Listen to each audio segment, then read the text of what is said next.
Hi, Debbie, can you hear us? Yes, I can hear you.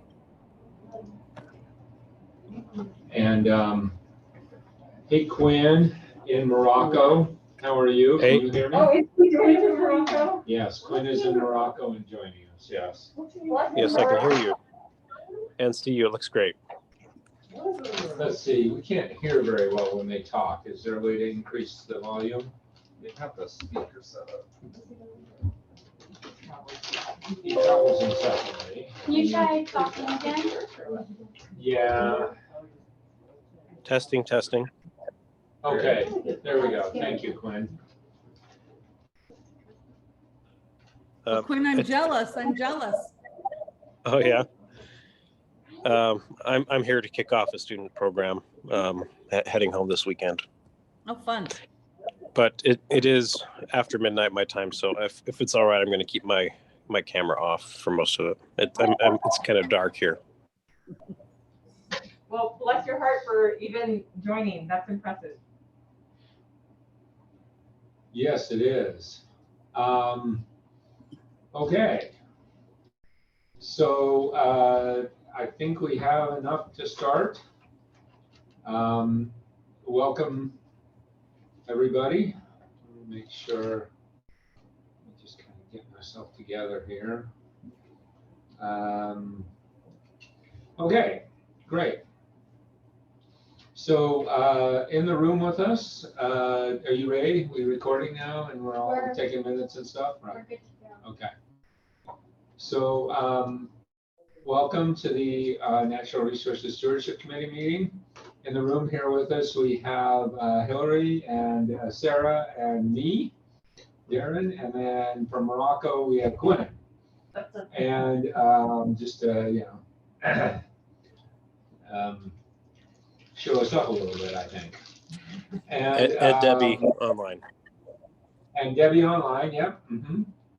And we also have in the room with us Matt and Rachel, who is now whatever your title is. What's your title, Rachel? Associate planner. Associate planner. There we go. I'm the new Jake. The new Jake. There we go. Yeah. And yeah, welcome everybody. And Paul had to rearrange a teaching schedule, and we'll be joining 15 minutes late on Zoom. So we will look forward to that. And it's a bad idea for the person talking to decide to eat a piece of chocolate. Sorry about that. Okay. See if I'm in any shape here to actually talk now. I just really wanted my piece of chocolate. Let the minutes show. So item 1 is recommendations for the water tank park design based on our site visits. But I'm going to postpone that 15 minutes until Paul can join, if that's okay, since that was kind of his idea. So we're going to go to rain barrel collection discussion. So some folks at, do you remember their name? Utah Rivers Council. Yes, it's right here. So they're all kind of share this with you, so you two can kind of see it. But maybe let's see. I can see if I can share this on Zoom too. Hang on a second. Zoom share screen. So I will try to share my screen here. There we go. Oh, look, you can see it up there, obviously. As long as this viewing my screen, only that's not working very well. Did I not share the right screen? Hang on a second here. Maybe I didn't share the right thing here. Share screen. Okay, maybe no, it's just a share screen. Okay, let me see. Yeah, this should be sharing the screen. Maybe if I try sharing this, maybe I'll share my Google Doc. Let's see if that works. Also not working. I'm not sure why that's not working. Well, I will just talk people through this then, because it seems it says you're viewing my screen, but you're clearly not, because I am viewing something very different than you are. You are viewing a black square. I am viewing rain barrel, rain harvest, free legal water. So the Utah Rivers Council, and it's not even like, whatever. Anyway, Utah Rivers Council reached out to us because they have a rain barrel program. And Sarah and I talked to them recently. And what they do is they have a program. So maybe we've heard of it. People on this committee have maybe heard of it. Maybe not. But, you know, you can have these rain barrels and you can collect rainwater, which it does sometimes rain here. And so this is a picture. If you were able to see my screen, you would see a picture of a big rain barrel sitting beneath the downspout on a residential home. And so residents can do this. This is legal. And you just stick a big rain barrel under a downspout and you collect all the rainwater. And then you use that water for things like watering your grass. It has an outlet on the bottom of it where you can attach a regular garden hose and run it out to your sprinklers. And so what happens is that, you know, this is a nice idea because it allows homeowners and small businesses to use rainwater to reduce their water use and improve water quality in local streams, rivers, and lakes by capturing that water and using it so it doesn't, you know, it doesn't get runoff that it might get if it went into the sewer system or whatever before it hits our lakes. So this might reduce your water use. It benefits rivers and streams. And, you know, one of the things they emphasized becomes the first step in consciousness about water conservation. Because people are like, oh, yeah, look how hard it is to collect and use water. So how rain harvest works, how this program works, is that $50 or $75 per rain barrel, and that's a deeply subsidized price.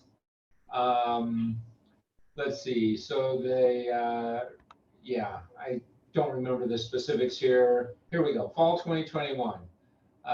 So it's a somewhat subsidized price that Utah, but then they, you know, I guess the very helpful thing that Utah Rivers Council does is it makes these available.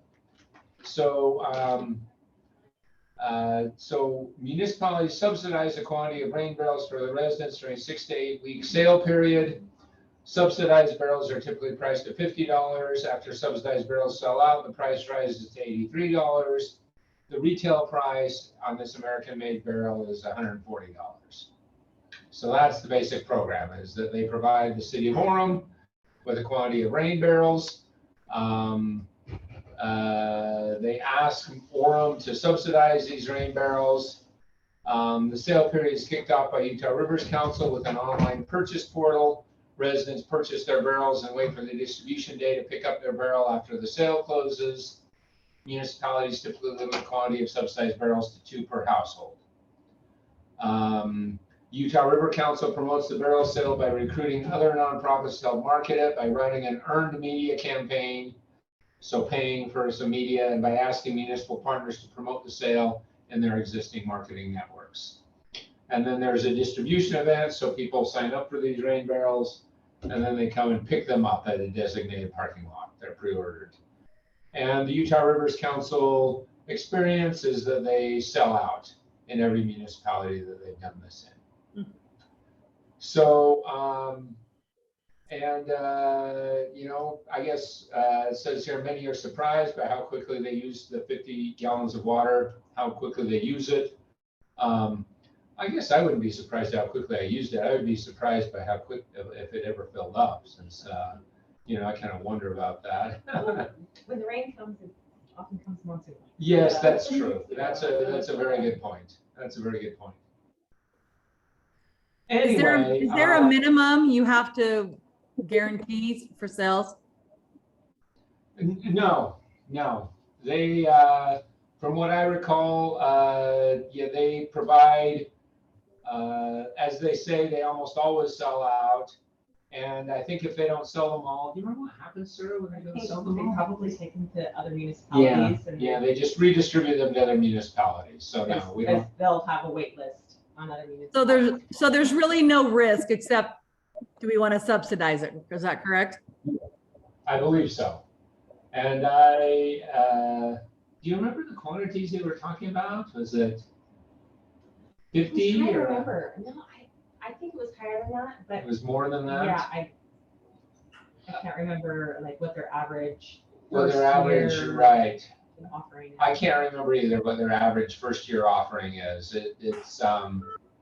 But yeah, so the cost to the city of Orem is just the difference between, as I understand it, the difference between their cost to Utah Rivers Council and the cost at which, so subsidized barrels, they say, are typically priced at $50 and the price rises to 83.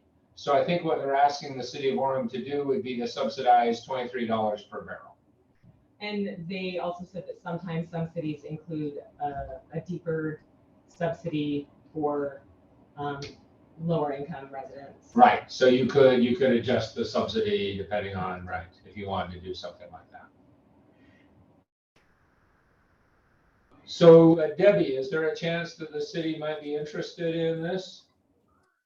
I think if you recommend it, we could certainly, you know, put a few $100s toward it. I don't know if there's a recommendation. We'd have to just figure out where we would pull it from. Yeah. So I just wanted to, couple things with the water tank and the reducing back the costs of the tiered water rates in the city. And you talked about because you got a bond for the new water tank. Yeah, we did. Right? Yes. So so the reason why the city raised rates years ago was for conservation pricing. But then the rates have gone down because that was a burden on citizens. This could be kind of a step back towards signaling conservation mindedness. And I mean, again, I'm not a budget person, but I think for the city, it would be relatively small cost of the budget, like really small. I agree. I think we just need a recommendation out of the committee, and we can talk to Public Works and see if they have some, you know, a little bit of money here or there. Yeah, and did you say that there? I can't remember. I think I asked about the possibility of using some grant monies, maybe that could help offset some of the costs as well. Again, through Public Works, the storm drain systems, because obviously another benefit that the city would get is it would be a slightly less impact on the city's storm drain system because more of that is getting collected. Well, if you want to prepare some sort of memo, yeah, kind of give us your recommendation as the committee and how many you'd like to order. And we can run it down Public Works and even through Kenna, who writes our grants, see if there's something out there we could get. Sarah did a very nice job articulating the benefits of it. Are there other views here? Quinn, or do you have any views on this? I don't know if it's really gonna be worth it because it doesn't rain. Yeah. That's my view. But I do think it's nice to signal that we're interested in conservation and trying to take steps, and they're really popular with residents. But I just don't know. Personally, wouldn't have one. But I would get one. Yeah. So I think you'll have a mix of interest, but I think that there would be enough interest, and maybe I think there would too. I agree with that. to see, and with the program's history, what they've noticed is that they sell out, but maybe we could see if we could get kind of an initial amount to see how it goes, and then from year to year. You would think that this would appeal to kind of do-it-yourselfers too, Yeah, right? for People sure. who are Preppers. Yeah, preppers. emergency preparedness. people who are I was in gonna say- Emergency preparedness might get a lot of takers. Yeah. Yeah. Yeah. Yeah, that's probably one reason why why they sell out in other places. Yeah. Quinn, did you have any views? Well, I think it would be helpful to be able to demonstrate its utility somehow. So I agree with the point that there will be some interest in them, but to the extent that the city in a park or other places could actually buy them and demonstrate their usefulness in the irrigation system or something, I think that would go a long way. My initial sense is that getting the water from the barrel to how you want to use it could be tricky, and we might need to lead the way on that. Yeah, I'd say that if you're running a hose to your garden and you're flooding a garden area, that's one thing. If you're trying to pressure irrigate. Oh, no, it's not for grass. Yeah, I know. It's not for grass. It's for garden beds. And so I don't know what role the city would, I don't know how the city would use that. Everything we do is pressure. Right. You know, we're not irrigating a small little garden bed someplace.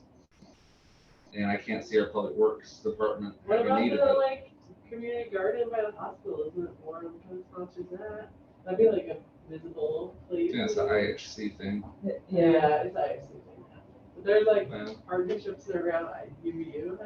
I don't know. I just see this sign. I guess I'm just saying you Yeah. can always ask public works, but I can't envision where a demonstration with them Yeah. would be effective. Unless you could, if there's things I'm not thinking of, I want to hear it, but let's see where we'd use it.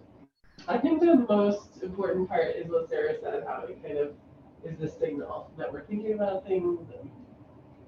Yeah. Yeah. Thinking about conservation and how to help people have a conservation mindset.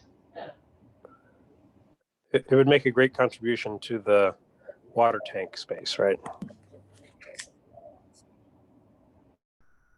Oh, you could have a demonstration there, you mean?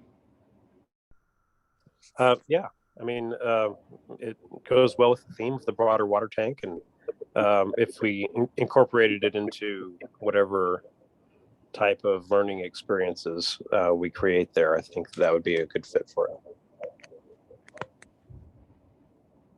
Okay. That's a great idea to do an educational thing on how to use it.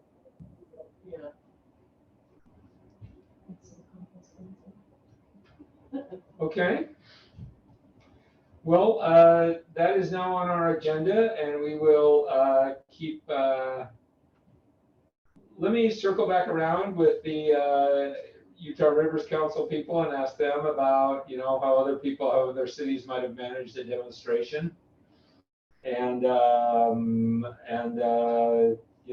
will, if they have some good ideas, or if we can think of maybe there's just a natural demand for this without needing to be demonstrated too. Yeah, I was gonna say they do have video demonstrations available, so both been setting up. How many do they provide? I'm unclear, and they don't put it on here. Dozens or I hundreds forgot. or? I thought it was like 100. That's what I want to say. Yeah. So let me circle back to them and tell them a couple of our concerns and get some more information, and we'll bring it back and get. Okay. The other point I missed was it seemed like you said someplace they might be returned after a period of time, or they kept permanent. No. Once you buy it, it's yours. That was just the, You said there's that. like a 2-week pickup period. So you have to, the city would need to identify some parking lot somewhere where Sure. people could come and pick it up for a 2-week period. If you don't get it by then we return the rain barrels to Utah Rivers. Does that make sense? Thank you. Yeah, yep. No problem. This was a couple weeks ago and I've already forgotten and their slideshow is not fabulous on a couple of these points. So next steps from us would be writing up some kind of recommendation for the council. Well, Darren said he Yeah, wanted to if come we, back. yeah, let me circle back around and get some of these questions answered. And once we get the questions answered, a little bit more information, I'll get it in writing this time because my memory for oral is not very good. And we'll get a couple of things in writing and then we'll bring it back and if we like it, we can do a proposal. That's what I would say. Okay? Does that sound fair, everybody? Okay. Thank you. The next one, I don't see Paul yet. So let's move on to the next thing, which is discussion of meeting with city council and mayor candidates. So I have invited them. I have not received very many responses.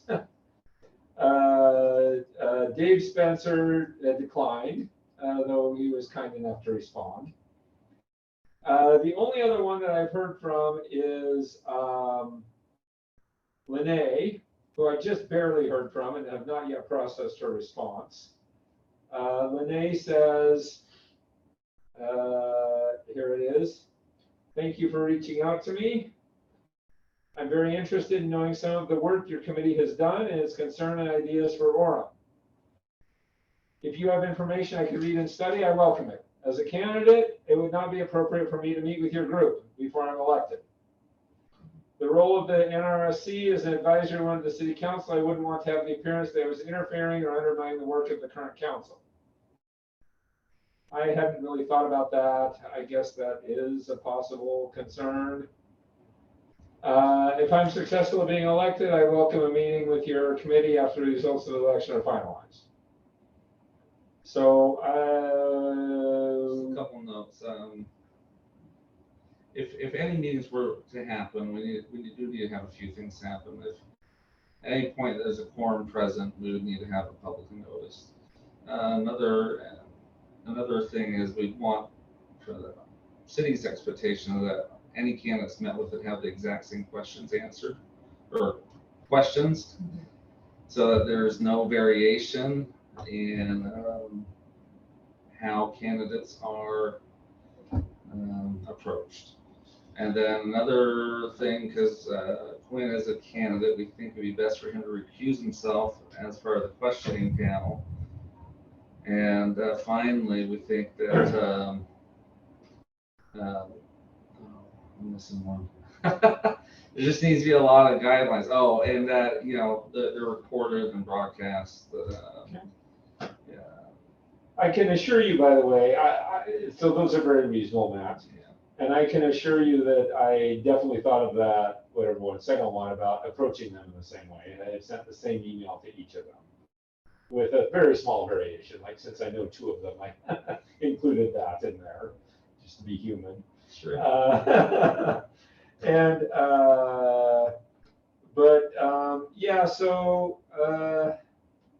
So thank you, Matt. I don't think it's necessarily a problem if you meet with them, as long as those guidelines are followed. Yeah. I can't speak for Lene or why she feels that way, but. Yeah, I hadn't really seen that. I'm not sure I do see the point fully, but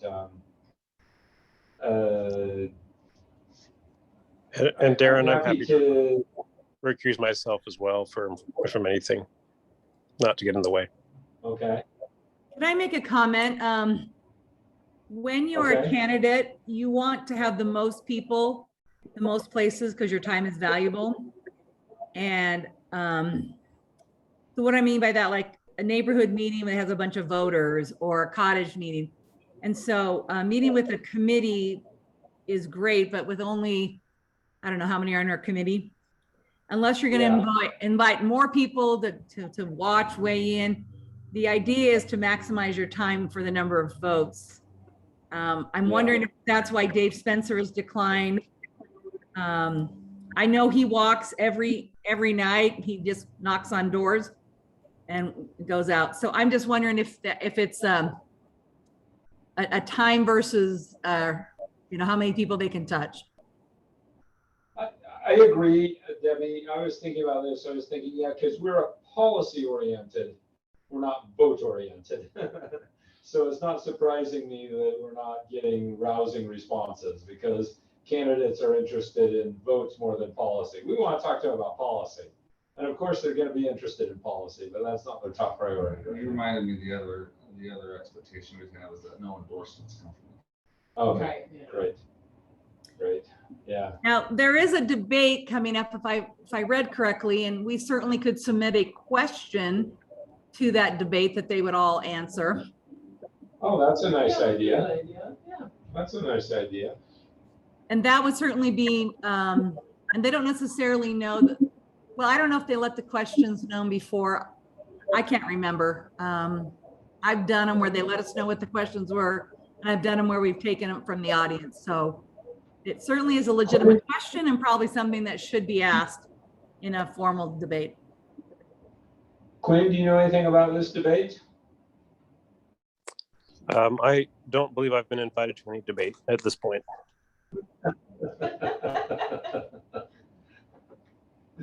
Debbie, you're talking about one that's sponsored by the city? I thought I saw something, but I could have dreamed it. Let me look it up. Okay. That's a nice It's a good idea, idea. though. If there is a forum, if we could try to submit a question. That's a very nice idea.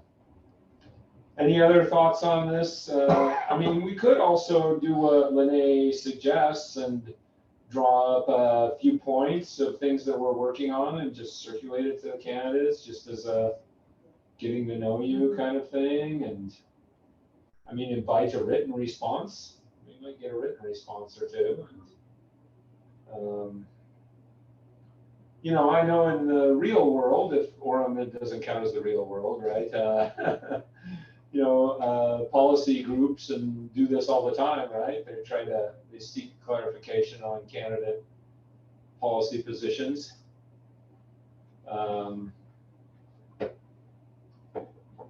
Okay, well, we will just let that sit then, because it seems like maybe there might be some issues with our idea here, my idea. We'll see what we can do as far as either providing some written material, I'll think about that, or asking a question at a forum. Okay, next item on the agenda, I don't think Paul is with us yet, right? Is Do you want to close the screen? So. It's still oh, sharing. excuse me, yes, good point. Okay, much better, right? So let's see, what is the next item on the agenda? I lost my tab here. Here we go. That's you. Oh, oops, and I opened the minutes, not the agenda. Okay, there we go. Back to the agenda.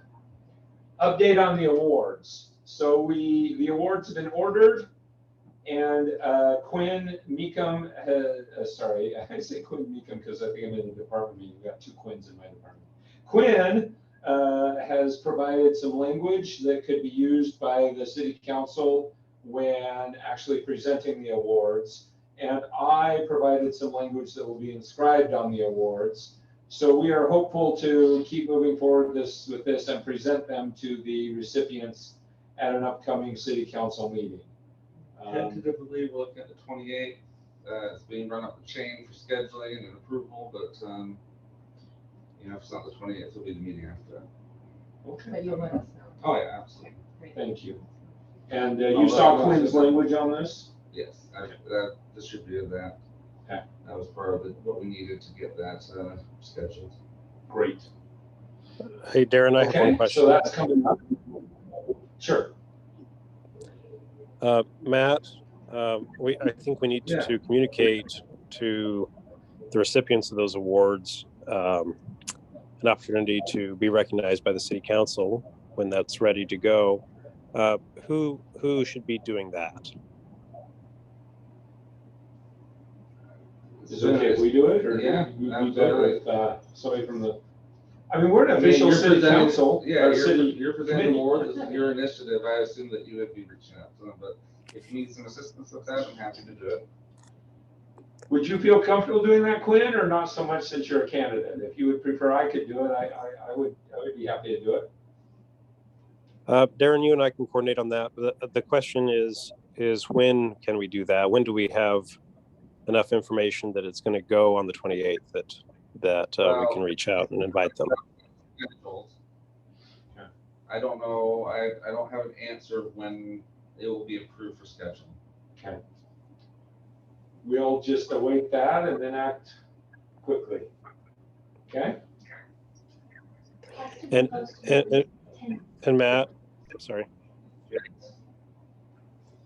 Would it be appropriate to say to them that we request their presence at that city council meeting if they're available so that they can be recognized in the meeting? Okay. Absolutely. We do like to take their picture Okay, and put it, great. give them some PR, so. The next item is the discussion of the Crandall Orchard easement. So this is moving forward. At least, you know, this is hard. Because putting a conservation easement on 10 acres in the midst of a growing city is not a simple task. And this is a very step-by-step kind of process. I just had 14,000 pounds of rocks delivered from a house and thought, how in the world am I going to do that? And it turns out the answer is a wheelbarrow at a time. So when you go to put an easement, conservation easement on 10 acres in the middle of a thriving metropolis, the answer is a wheelbarrow at a time. Anyway, we've got this now scheduled for a council work meeting, which is when again? It's next week, isn't it? The week after? 14th. Thank you. So just what's happening here? You're sort of asking geography here, maybe. That's the map if we can see it. Of Center Street? I believe so. Okay. But it's not contiguous. So, right, because this is owned by an uncle Oh, I see. and the others are owned by, which is creating issues, Yeah. right? Yeah. Is, okay, how much space and is this really a viable orchard, right? This is one of the questions. Yeah. If we want to put a conservation easement on it. So, you know, just to review, right, Tim and Natalie Crandall, the main operators of the Crandall Orchards. I noticed their fruit stand is open, yay. And they wish to place a conservation easement to make it a working orchard in perpetuity. Cool. So one question that people are asking is this a viable orchard? And well, they've certainly made it a viable orchard for many years now. They were thinking about, one of the issues is that, you know, they were thinking about, well, can we just do part of this? And there are questions about, well, no, that's too small if you do just part of it. So this is one of the things that we're working on. But part of the question is, so we are applying, the Crandalls are applying to the McAllister Fund, which is a fund from the state of Utah that provides monies to set aside private property for agricultural purposes, green space purposes, and this year in particular agriculture. In the past, they've sometimes done habitat, but this year their priority is agriculture, which includes orchards, which is very nice. So we are applying to the McAllister Fund for the state of Utah for these monies.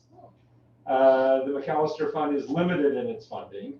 As you can imagine, the cost here is going to be probably quite high. Several $1 million is going to be the cost of the easement. The cost is the difference between what you could get for it if you developed it and what it's worth as an orchard. That's going to be a pretty large differential. We're still working on that. And the McAllister Fund has limited money, so it won't be able to cover, you know, even, they're limited to 50%, but I doubt they'll even be able to do close to that. And my guess is they might kick in $1 million or something. But we are also working with nonprofits who would, like Utah Open Lands, who would like to fundraise for this. And they see it as a very successful sort of project.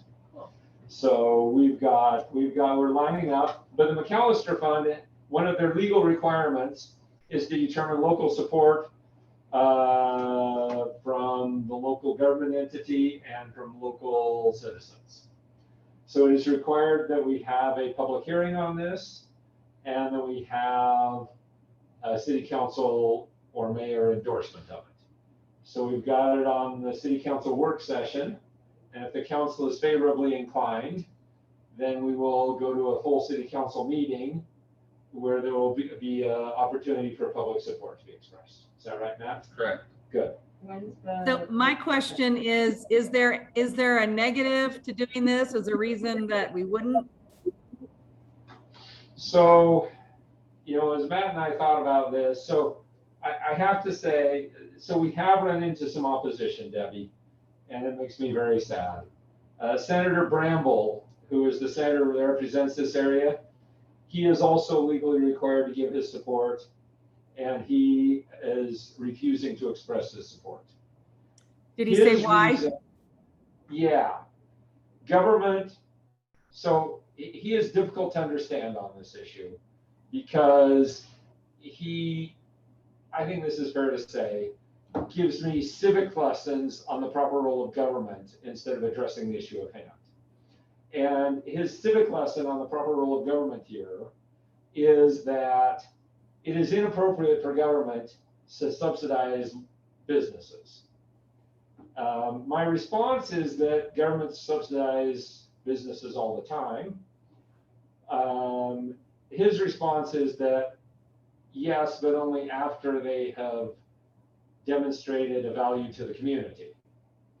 My response is that the Crandall farm does value the community. His response is that not enough. Okay. And his further response is that he thinks it's inappropriate. I point out to him that the state legislature has already allocated this money.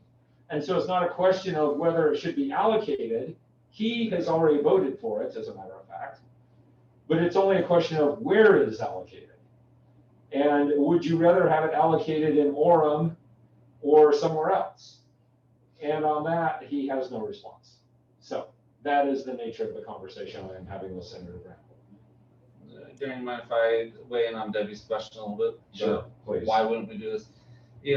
I think all the positives of why you would do it are pretty apparent, and so I don't know if we need to go through those, but it is a policy question of whether the council would support it or not. And the policies that you might want to, I'm not saying I'm not endorsing anything, but some legislators might feel that, okay, well, maybe we don't think this is viable. Maybe we find that more housing would be a better option down the road. That's a policy question. Should we preserve it or should we do something else with the land? Right now, the general plan is housing, right?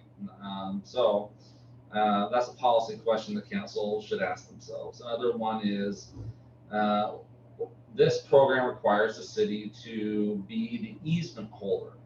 Now, there's no really cost to us in holding an easement other than someday down the road, some inheritor of the property chooses not to obey the provisions of the easement, and then we now have an obligation to enforce, whether that's through litigation or pressure or whatever.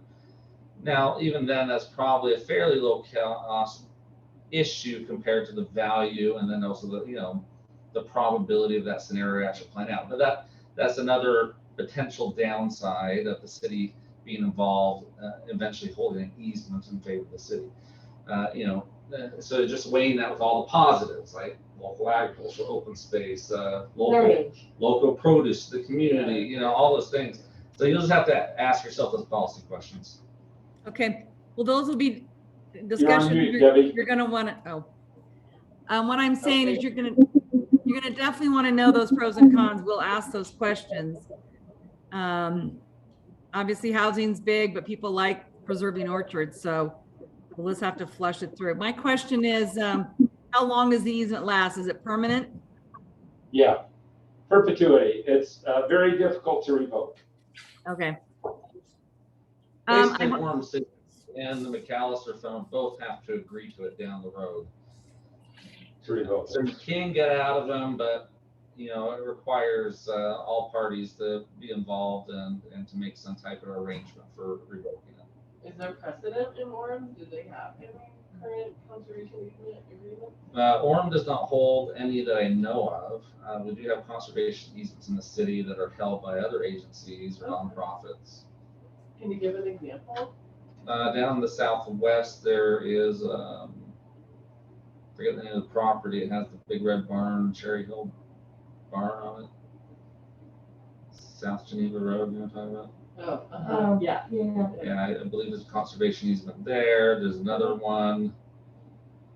Oh, just across the street and probably a half mile towards the lake. That's a larger piece of property. It might be part of the same property owner. There's one north of that. There's several down that southwest corner.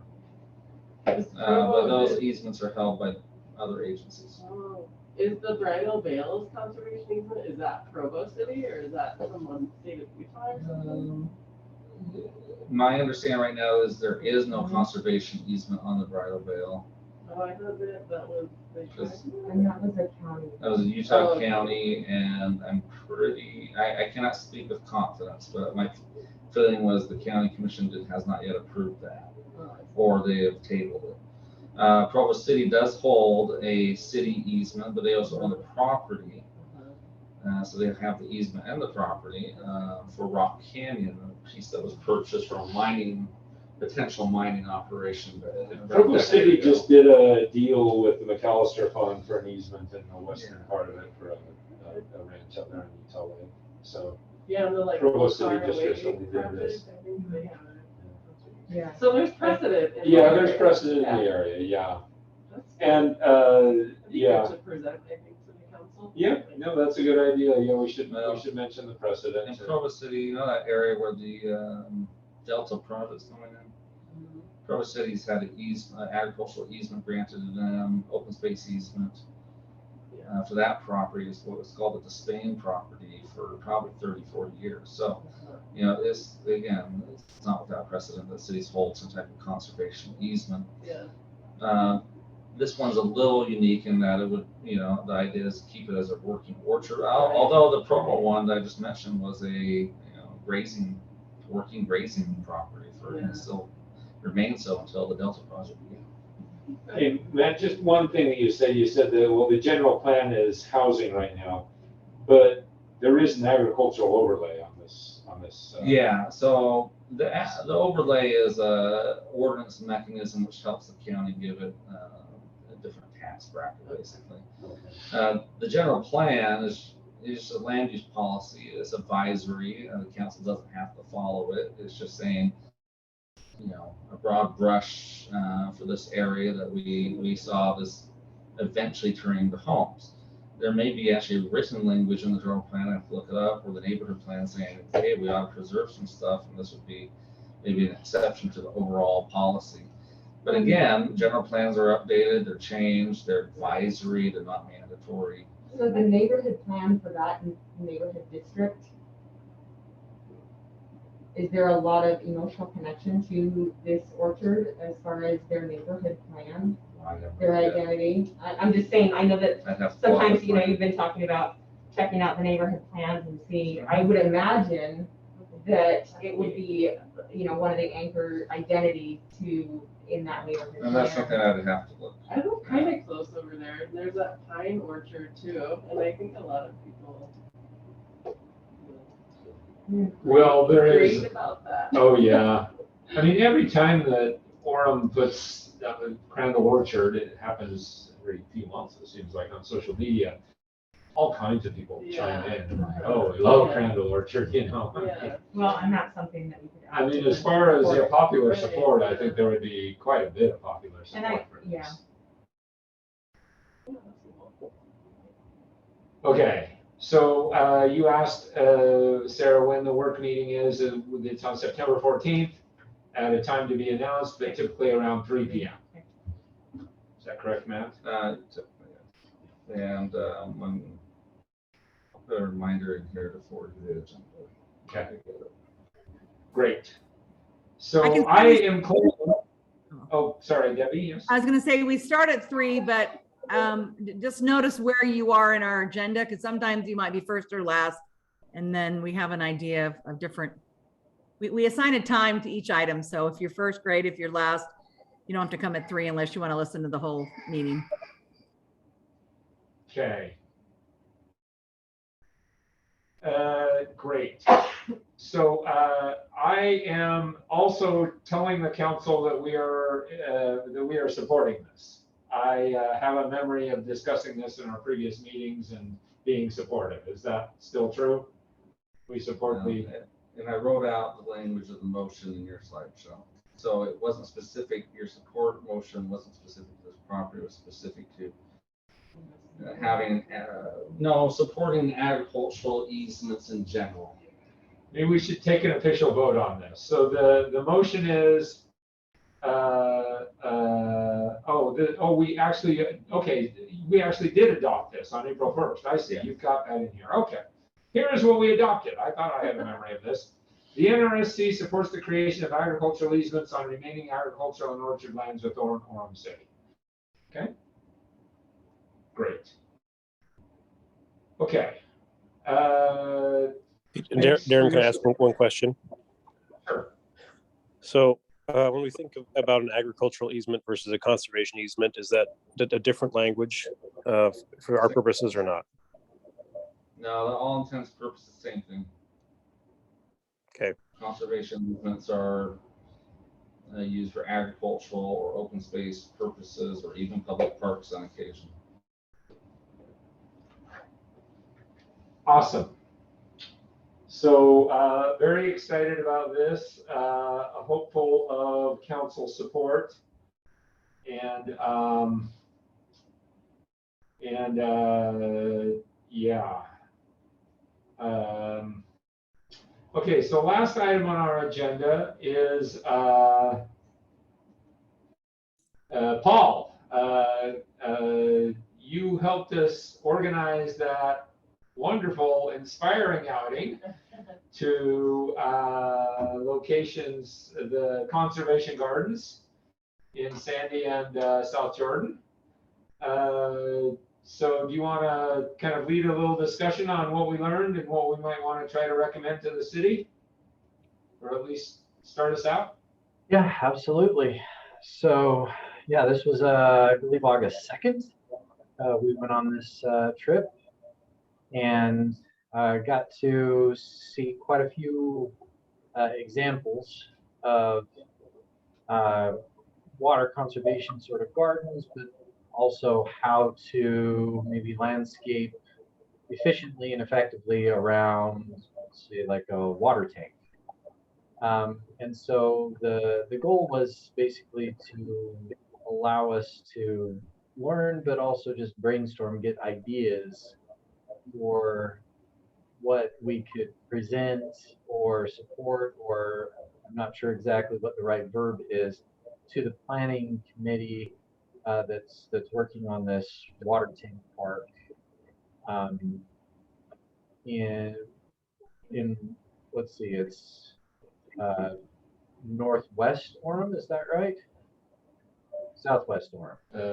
Yeah, it's like 400 west and 400 north, like the southwest of four south and yeah, about 400, 500 west. So I mean, we could talk about some of the things we learned, but I feel like what we maybe should prioritize is how do we get involved with that, the committee that is coming up with the ideas and you know, basically share what we think can happen. I think generally what happens is the city will prepare. And Sarah, you made a few notes of things that you liked, and people didn't respond. I didn't respond because I thought there were some good notes. Nobody responded, but I was just trying to go back and look at that and see if, you know, if we wanted to use that for any kind of discussion or jog our memory or anything. maybe we should share, just what were our memories of things that we liked the best about this.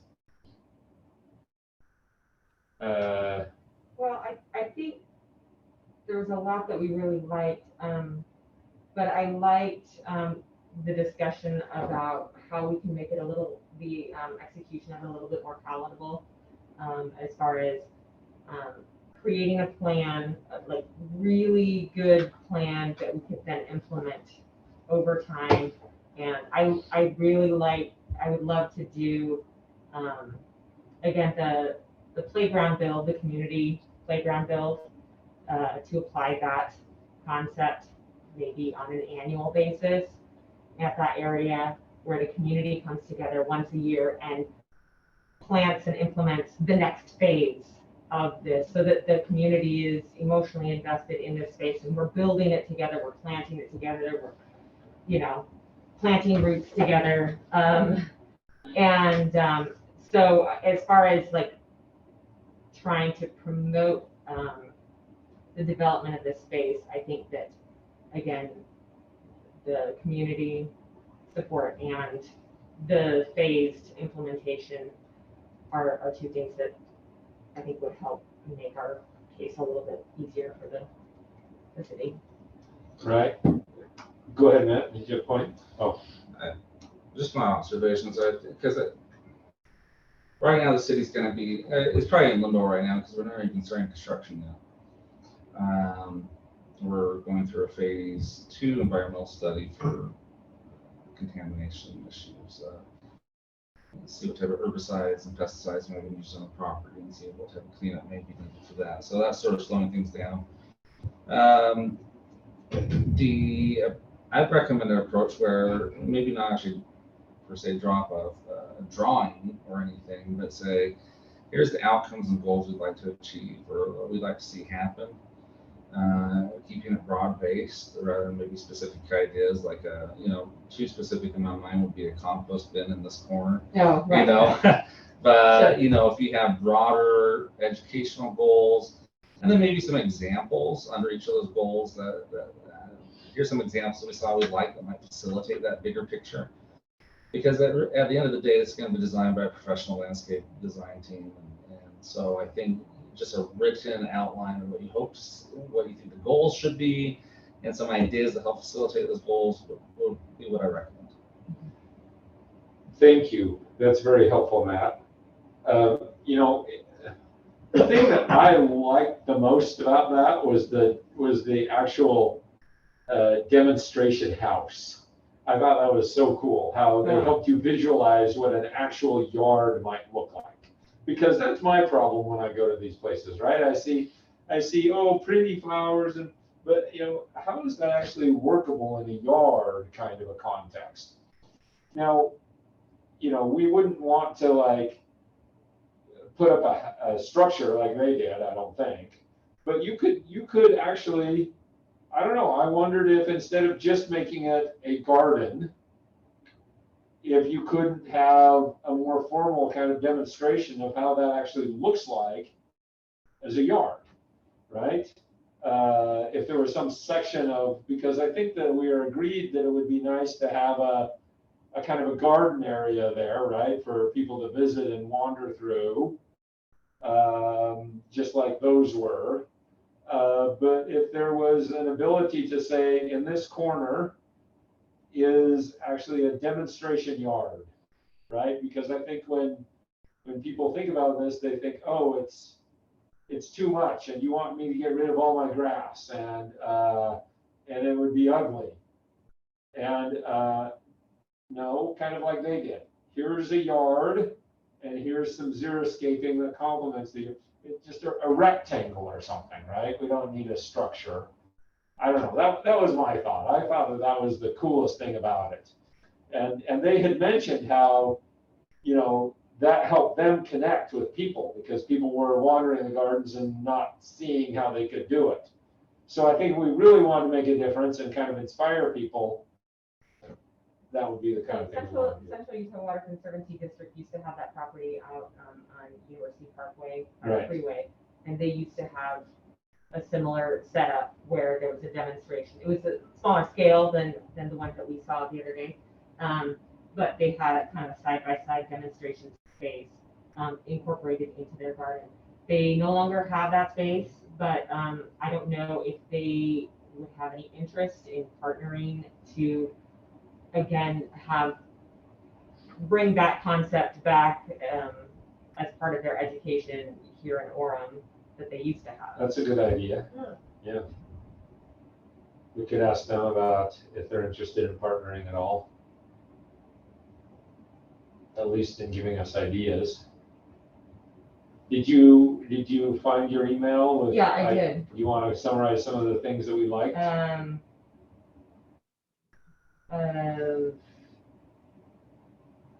me see. Obviously, the educational signage. Educational I think that's signage. something that we all liked. QR codes for more information. Plant labels. Themed sections of the garden. Yeah. Also places to sit, places for children maybe to engage in a children's specific perhaps design that could be fun for them. Somebody mentioned the fairy garden. ADA compliance. We liked that there were a lot of different winding paths shooting off of the main walk path. Maybe a small water feature connected with an education about water. I mean, obviously there's a new water tank, so to be able to engage the visitors on education specifically on water would fare well. Soil education, and then as far as funding, different kinds of sponsors or buy a brick or sponsor a pergola or. Okay, thank you. Heidi or Quinn, do you have any other things that you're sort of remembering that you?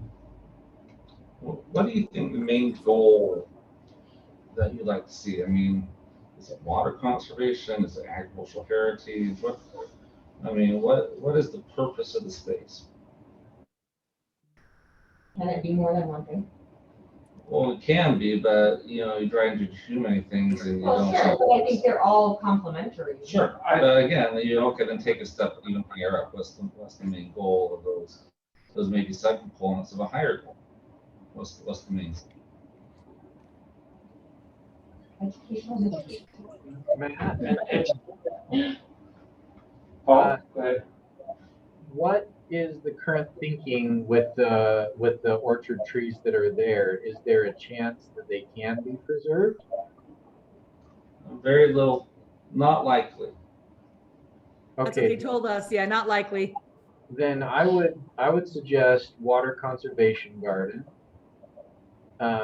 just because of the low probability of being able to actually preserve the trees themselves. And I really agree with Darren's idea that the more applied we can make it, while also making it beautiful, the biggest effect we will have. So a water conservation retreat.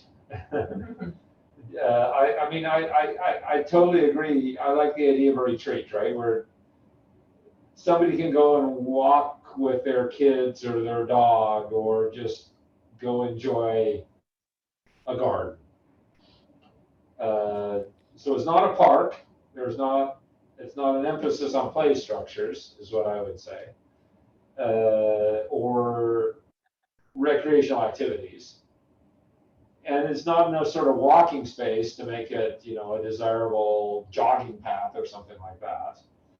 It's more for contemplation and education. Does that sound right? A space for a garden retreat from an urban area to think and to learn. is the way that I would sort of summarize purpose there. Hey, Darren. Sound okay? I think we're aligned. The emphasis I would just put on it is that if it is not a space that holds its own in terms of people just wanting to be there, regardless of what they learn, we will be unsuccessful. So to the extent that we can teach and inform along the way, I think that's great. But I think we need to ensure that it's not a bunch of signs that people come to read, right? That it really is a space that people find personal utility in being in. I just want to emphasize that part of it. Because it's a retreat, a personal space that I like that, Quinn, thank you. We're near the end of our time. Paul, since you've taken the lead on this, would you like to continue to do that? I liked Matt's idea of, a little bullet point description of the purpose of the space and a few ideas for it. Do you want to try your hand at writing something like that, or would you prefer to have one of us do that? Is that okay? No, yeah, I'd be happy to do that. Matt, what's our timeline?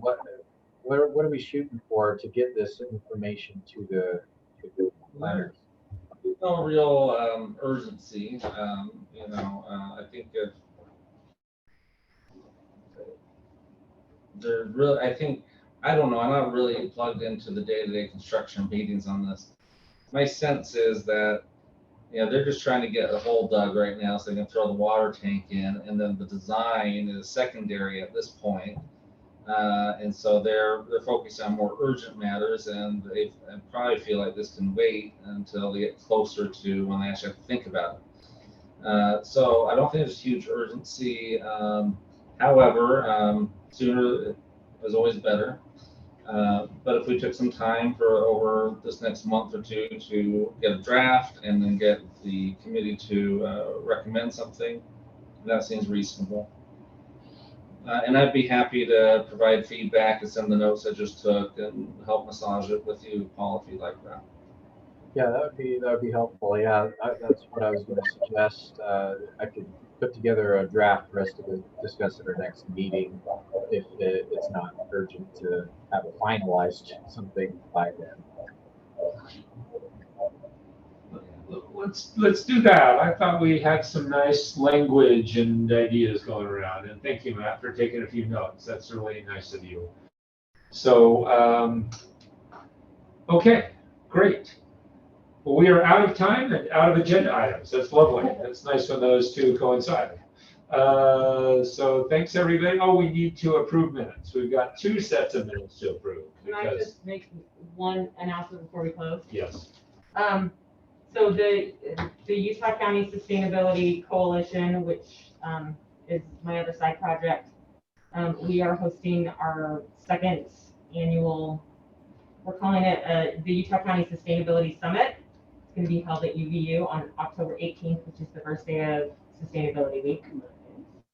And we will have some speakers. We've got John Curtis coming, and then we've got on the panel, we've got UTA and Mary Delmar Schaefer and Cody Lutz from Envision Utah, and the former governor from Utah Valley Chamber of Commerce. And we're trying to get somebody from the state legislature. So that's something that I think I'd like to encourage Orem city officials, elected officials, and city staff, relevant city staff to attend. Cool. So just want to let that. Thank you. Did you guys see my note about the debate? Did you see it in the chat? Oh, I draw your attention to that. This is according to city manager. It's October 7th, 6 to 8:30, Library Hall. I just said, if you want to submit a question, I don't know who's mediating it, but generally speaking, it's been the Chamber of Commerce or some sort of neutral party. So a couple questions would be good. And if you guys could come, it would be good to get a feel for the 6 candidates and the mayor's candidates. That's a great idea, Debbie. October 7th. 8:30. October, yeah, I've got it right here. October 7th, 6 p.m. Library Hall. 6 to 8:30 p.m. 8:30, right. Library Hall here at the city, the library. That's great. We will. So that's right after our next meeting, right? Is it? Is that a Thursday? First Thursday of October, isn't that the 7th? Yeah, I believe you. I'm not looking at October. I am. Yes, you are correct. Yes, that would be our meeting day. We just walk right over. I just walk right over. Yeah. Well, I will bring a sandwich. Okay, great. Well, I will volunteer to see who the mediator is and how we can get a question on the debate, on the schedule, or if it's just an open floor, open mic thing, then we should talk about, one of us trying to get the mic. So, okay, I can look into this. I'm sure there'll be a debate format and they'll give you more details as they get them. Yeah. Is it appropriate for the question to come from the committee, or should it be from a citizen? You're all citizens, so I don't know. I do not know what the format is, but either way, you can definitely provide legitimate questions. Okay. I think if it was coming from the committee, it'd be something that should be decided here. I would recommend that it just comes from the citizens. But if you want to try and carry some weight, I don't know, maybe put your name as chair, Darren, or something. But Yeah. just, I weigh about 1/10 of an ounce in that scenario, so I'm not sure it provides much. Well, when you weight, reach but- out to the moderator, you could ask. Yeah, it might get me access to the moderator. I agree. We shouldn't have Quinn in our debates of what question we're gonna ask. Yeah, we should not. If it is unknown to the candidates, I mean, if it's public, then. yeah, that's probably wise. Yeah, Yeah, Okay. just have to be fair. yeah, exactly. I mean, you come up with a zinger, Quinn. Watch your back, buddy. All right. However, Okay. if Quinn answers a conservation or whatever question poorly, it will reflect badly on him. This is true. Well, I think Quinn's probably he has all kinds of skills in these areas. I know. I'm looking for him to be the grade A, the best answer out there. Yeah, for sure. right. Okay, let's approve minutes. Is it Hey, okay? We Darren? have a motion to- Yes, Quinn? I have a comment on the minutes. Okay. If I read them correctly, the July minutes show that Paul and I were both there and absent. Oh. Impressive.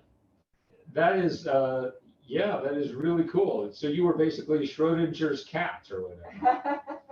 You, okay. Were you guys both there? Yes, we were there. Yeah, I thought you were. All right, well, we'll have that corrected. Okay. We have a motion, and I will take that to be amended to correct the presence of Quinn and who? Paul? Me. Quinn and Paul. Okay, do I have a second for that motion? I'll second. Okay, all in favor? Aye. That was the second. The second was Paul. Okay. Oh, sorry. Maybe it was you. I forgot. I'm so sorry. Fine. Boy, I aced you out, sir. I'm so sorry. It's really okay. Okay. Do I have a motion to adjourn? Motion to adjourn. Okay, that was clearly made by Sarah. Is there a second? I will second. Okay, all in favor of adjournment? Aye. Aye. Okay. Take care, everybody. Go to Thank sleep, you. Gwen. Thank you. Bye. Bye-bye. Yeah, we've got a group in Morocco this semester. Oh, the whole semester? Yep. Do so much traveling. we, I mean, there are some restrictions. Wait, so They're not what- going to, they were gonna go to Israel, they're not going to Israel. But, yeah, made a decision to go to Morocco and they're in Morocco. So, yeah, sort of exciting. No. That's what they are. Yeah, they're Arabic students.